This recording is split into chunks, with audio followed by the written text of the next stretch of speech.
Hello. Happy Wednesday, everybody. Hello, hello. Well, you can't hear the song, but we're actually playing your song from the first concert you ever went to. Oh, I can't hear Steve anything. Miller Band. Yeah. Well, are we sure they can hear it? Oh, I'm sure. Well, I can't hear it, but we did a clubhouse session. I Build Your Brand and worked the shit out of it on Sunday. And my question to the crew was, what was the first concert you went to? And mine was Steve Miller Band with Pat Benatar opening. My dad, mom wasn't there. It's just dad and my brother at the Greek Theater in LA. So that's a fun question. Josh, what was the first concert you went to? Mine was different. It was this one right here. A lot of sharks out there trying to take a bite of something. It was Cypress Hill. So it was hot. These are the things that we're trying to be If you're listening and you could hear any of the music, let us know. Always let us know. I'm trying to be able to add music into as we talk, as we go through. It's still on? No, I turned it off. Oh, it was like by the time we get a message that I know. It's okay. This is what we're kind of trying to be able to do. So, these are the different pieces, right? We want to be able to kind of talk about finding your voice, but it also starts with being able to understand who you are, where you come from, and allow that human side to be able to shine through. Like, I want to know, right?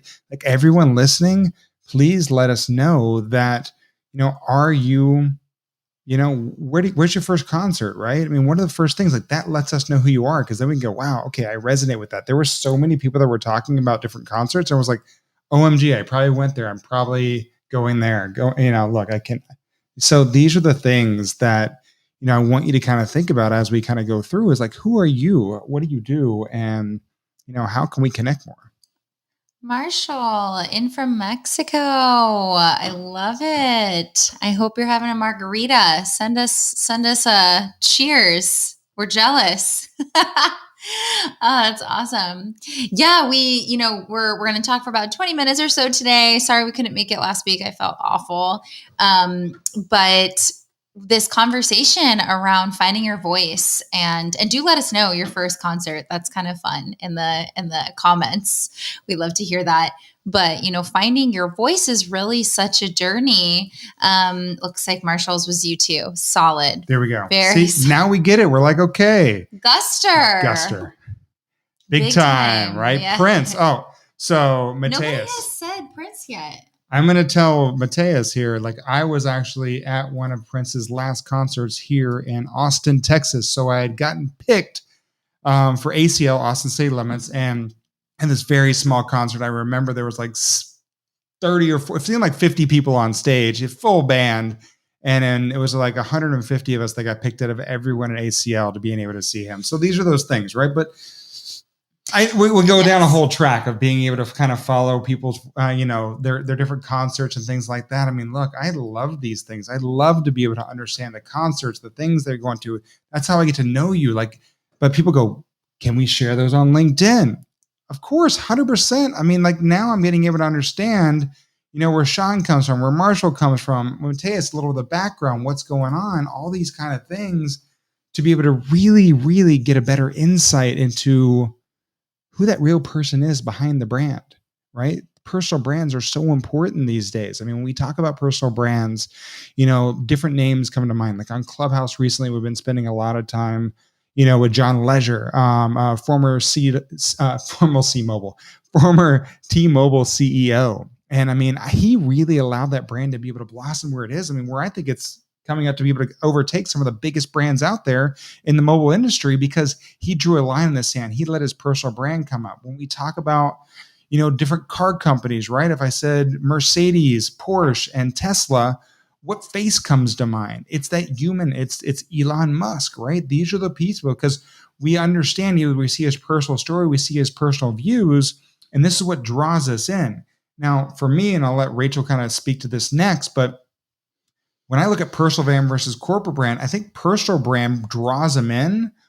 Your corporate brand is the results that you provide for the clients once they become your client. That's where the corporate brand stands out. But the people are the ones I think that's what people are looking for is that commonality, be able to be drawn in by who runs these companies, who works at these companies. And that's what really draws them in. But what keeps them is the results. And I look at that as the company brand. Yes, no, maybe. See, this is why we do this. Rachel's like, dude, you're totally wrong. No, I don't think you're totally wrong. I don't think it's maybe as linear as you kind of describe it. I think that when you work for another company and you're a piece of a company, then you naturally are going to represent that brand, period, end of story. And so it is your job to build a personal brand that is distinct but connected to that business, and your brand then uplifts, becomes an employee advocate for that big brand. And ultimately, like at the end of the day, if I leave a company, the business is going to still keep going. Microsoft still kept going after, even though they were very sad that I left, right? Satya was like, oh my gosh, Rachel, be Lee. I remember that personal call from Satya, and I was like, hold please, she's busy. Right. So when we work for a company versus we own our own company, and so many of you that follow Josh and that we talk to are entrepreneurs and business owners, your personal brand is even more meaningful. It means it's actually how you monetize the business. It's how you get clients, and it does have to be connected. So Josh is the CEO of Standout Authority, and he's also Joshua B. Lee. How do you start to make Standout Authority synonymous with Joshua B. Lee and Rachel B. Lee? And that's part of, really doing deep brand work, but also finding your voice and figuring out what you want to talk about and how to create those stories. You don't always want to talk about your business, right? We know, especially on LinkedIn, a creator, on any platform, on LinkedIn, eventually we get sick of everyone talking about what their company can do or their company. Like I always say, no one cares about your shiny shit. They care about the results of maybe what that shiny shit does. But these are the different pieces, right? You want to be sharing stories. And that's why we talked about concerts, right? Like Sean Curtis is on here, like first concert planned for 2021. So the only one we have locked in right now is ACL is coming back in Austin, Texas. City Limits in October. Yeah. So we've got some pretty amazing people showing them. But these are the things. And hey, who are we excited to see? Well, Rachel's like, yes. Miley Cyrus, Stevie Nicks, Rufus Du Sol. There is George Strait, but I won't be seeing George Strait. I'll be seeing somebody against him. But but these are the things, right? But now probably have a feeling about who we are and some of the things that we enjoy, and that helps you understand people, right? It helps you resonate with their brand. We'd love to get some questions. We're going to stay on another, till about 10 to the hour. So if you do have any questions, definitely type those in. Otherwise, Josh and I will keep on blabbing, which is fun. We also, that's what we're here for, right? Yeah. This is a live Q&A. So we will sit here and share what we know, all the different information, but we want to make this always about, y'all, the people, our friends on LinkedIn, our followers, our connections, right? You are other human beings. And this is the one thing I think so many people miss out on LinkedIn so much is the fact that they're always talking about themselves. We'll share from our own perspectives, right? From our own instincts, from using LinkedIn so much, from running our own companies, things of that nature, to being, husband and wife on LinkedIn.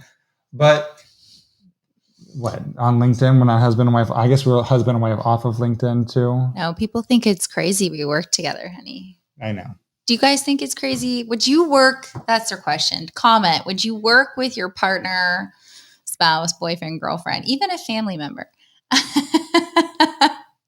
Josh and I have been getting that question a lot. No. Marshall's also asking. I always get the paintings, and we do this specifically on. So I had these painted years ago by a friend of mine here in Austin. We can kind of scoop back a little bit, but what it is if I can actually get, this is the based on my perspective of having a conversation, is the male ethos and the female ethos. So I'm hitting paintings now; they're actually kind of jumping around. So when I'm doing a lot of my talks, I kind of stand right in the middle, so I can always have good perspective, within all these different pieces. So most importantly, do you see in this frame, I have a crown on my head because this is a crown too, honey. No, this is more crown-like. Because I'm the queen. There we go. You cannot be a king without your queen. So, those are those things, right? I mean, we were talking about. Yeah, we later on today, we are going to get into, after these sessions, we do Wednesday sessions on Clubhouse. Not sure how many of y'all are on Clubhouse. We told you, if you're interested, just let us know. Put in Clubhouse. We'll send you the link in here. Yeah, if you're not on Clubhouse as well, too, we can always get you an invite. Yeah, we'll make sure that you can get in. We have a session today all around audience targeting, because this conversation around who is my audience, how do I find them, how do I identify them, find them, attract them, engage with them, is a very, very hard thing to do for many people, so often overlooked. And we're going to dig into that later in the Clubhouse session around audience targeting. But some of the stuff that we're going to talk about is just how to use LinkedIn to identify and find your ideal audience. Josh, do you have like a quick tip for people that they know they want to go after businesses that are, 100 people or something? They have an idea. What could they start to do to find their audience on LinkedIn? There's multiple ways. I mean, I've talked many different times about using Sales Navigator to be able to really define not only just the lead side, but the account-based side where you can actually identify the companies if that's where you're trying to be able to go. I think so many people miss that opportunity on Sales Navigator, but we've talked about it as well too. Polls are an amazing thing. LinkedIn is really showing a lot of polls. Now, look, do not be that person that is actually going through to be able to do I don't want to be back end where we have polls every single post. But if you ask the right questions, it will actually differentiate your audience and actually be able to show you can actually find that audience and then actually be able to start conversations by following them, by engaging. Because look, it's not all about being able to send mass thousands of connection requests. I mean, we've never done that here. And what the biggest thing is, you're saying LinkedIn does not want you to be able to do that. They do not want you to be spamming people and going, I think this is my audience. Let me just hit every single person up, assuming that they are, with a message and connection request. And then let's just see where the cards fall. And I think that's the biggest thing, right? There's a better tactical way to be able to do that. And if you ask questions, if you put polls up, if you actually identify your audience through Sales Navigator, and then you're tactically about being able to engage on their content, draw them into a conversation, and then build a relationship that turns into opportunity, this is a way to be able to truly stand out on LinkedIn. You have to be able to do these things. Use social listening as a tool to be able to identify the audience and then be able to understand what they want. Yes, 100%. And Marshall let us know that he created his first poll. Yay! I'll have to go back and find it. Okay, that's exciting. We'll look for it. But we'll don't comment. just do a poll. Don't do them every day. Yeah. Well, don't just do a poll just to do a poll, right? Use that information. Like when I did the poll on if you were on Facebook, Instagram, Pinterest, or YouTube, Yahoo. Wow, Yahoo. I'm really far back there. It's okay, Hen. Memory change. But I was able to use that information to go, okay, most of my audience is not, and that's why we have followers on Clubhouse and Instagram, because I realized a lot of my audience that's here on LinkedIn also has their audience on Clubhouse and Instagram. So now I can create content that is specific to that audience and make sure that we're sharing, because these are the different synergies you want to be able to do. You do not want to be just all in on one platform. You want to be omnipresent across multiple different platforms, sharing the same message and drawing your audience in. Now, there is different aspects of that, right? I use more of my even more human side, where I talk more about emotionally connecting and humanizing the way that we brand and we talk about a person on Instagram, where I take that a little step further and I take that humanization into your company here on LinkedIn and how to engage and draw those opportunities into conversion.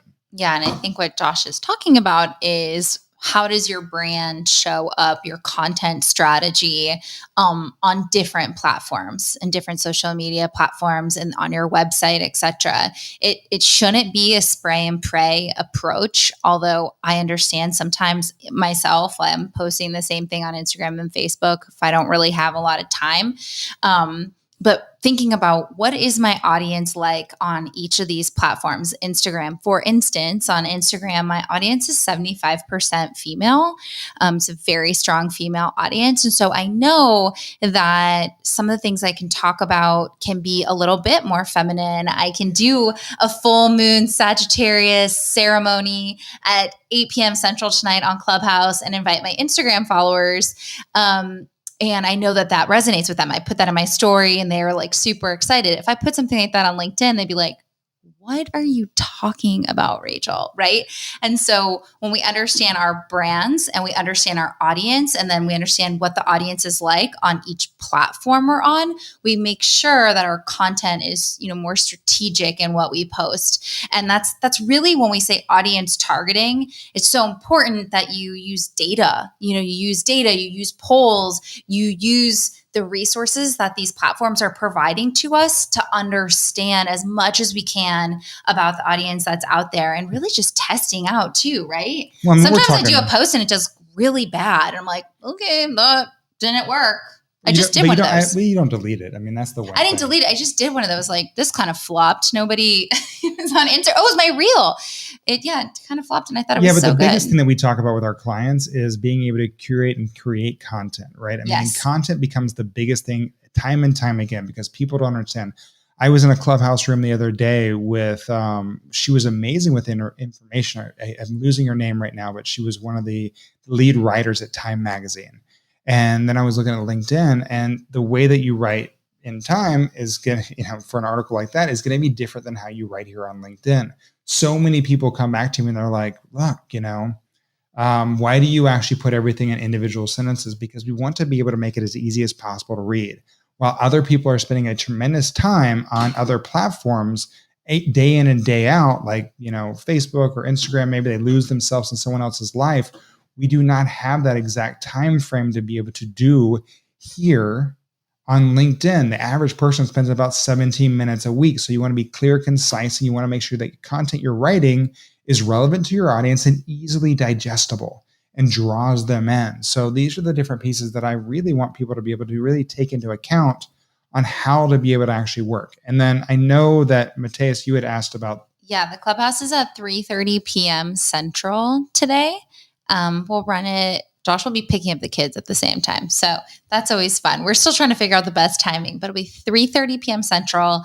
And then Sean, we're going woo-woo. If my Sagittarius, doesn't matter if you're Sagittarius, it is a full moon eclipse. So that's big for everybody. Happens to be Sagittarius, which is my sun sign.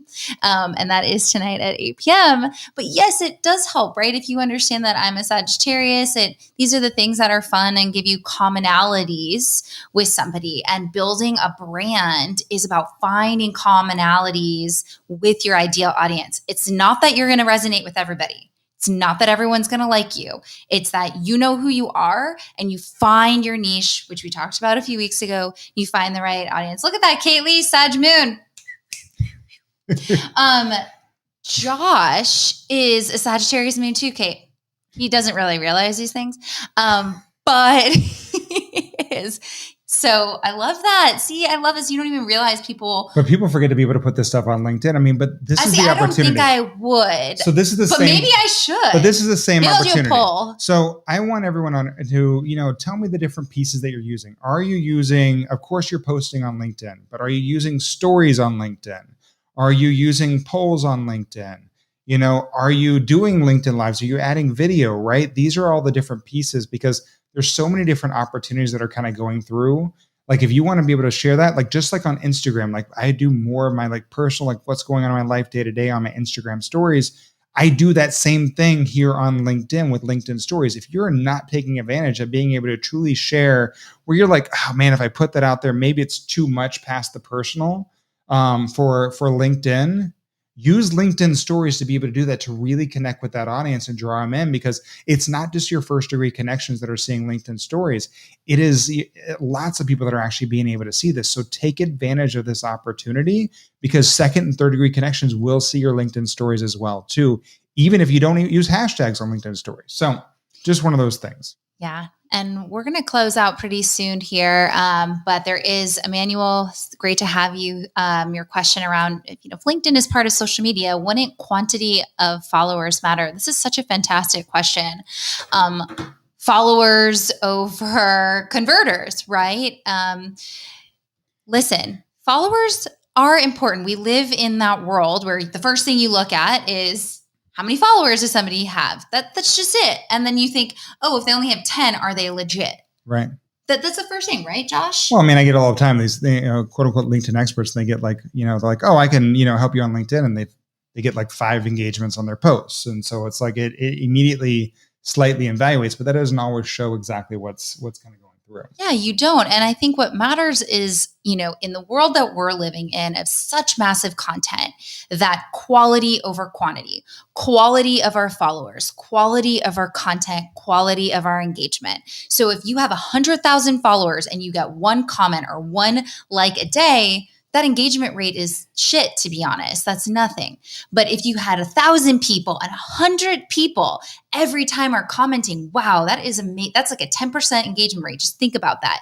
And any day in the businesses I've worked in, the big companies that I've worked with, we want high engagement rates. And so it is a little bit of both, right? We need to build our following so that we can have an audience to speak to, but let's not build followings without really the integrity of our brands. Well, that's the biggest thing that everyone did on LinkedIn. I see people that have 500,000 connections. They still get very little engagement because all they did was connect with a ton of people. And so that just kind of like threw everything off. I mean, like, I know you're the VP over the parking spot. We connected today on LinkedIn, man. I think this is an amazing platform to be able to share. Like, I'm looking at this winning right here. The parking spot is more than just a space to park your car, right? Like, these are stories. Tell about it. Like, I guarantee you there's stories that happen within like parking your car to be able to go to the airplane and stuff like that, or people losing or things. These are amazing opportunities to be able to share and tell how your company wasn't just a parking spot, but how you actually help these people if they locked their keys in your car or they forgot something or you need it. I'm just trying to be able to kind of riff off these things, but I mean, I know. every company. You're blabbing a little bit. I know you have Josh has a presentation in 9 minutes. So we do see, Marshall, your question on the creator mode. Do you have any quick things? We're still learning. Mode on my profile. Any tips on how to take advantage of that? Everyone's still learning. It's launched out to everybody. Make sure you use your hashtags correctly in that. And then what they're looking for you to be able to do is they're looking for consistency, right? They're looking for 3 to 4 posts, a week. They're not looking for more. You don't want to be able to go through. I see people all the time. They're posting 3-4 times a day, and that is overkill. You're going to really hurt your brand. And that's not what they're looking for from creators. They're not looking for more content. They're looking for consistent content. So make sure you take time and effort to be able to do that. Yeah. And thank you for asking that. I think it's a great topic for us to get even more information and do a session on it and on our community call. Our community call is coming up on June 8th. It is a Tuesday. It is on Zoom, and we are able to be on video with you, talk with you. We're also on Clubhouse. Please, if you're interested, just put in community into this comment. We'll make sure you can get the link, be a part of our community off of these platforms. If you want to be a part of Clubhouse, put Clubhouse. We'll get you the link to our session today at 3:30 p.m. And we have our LinkedIn Authority Accelerator Masterclass still in its soft launch. If you're interested in that, you just put in Masterclass, and we will make sure that we send you information on all of those things. We're getting you access to Rachel's first free event on branding, working your brand by signing up for the Masterclass. So that's a win-win when you actually kind of go through that. So Angela, I appreciate you joining as well too. We'll make sure you get involved. And thank you. Have an amazing, for the people in the U.S., beautiful Memorial Day weekend. Wherever you are, an amazing rest of your week. Thank you so much for hanging with the Beelies. Reach out to us anytime. We're here to be able to help. And we'll see you around, guys. Bye, everyone.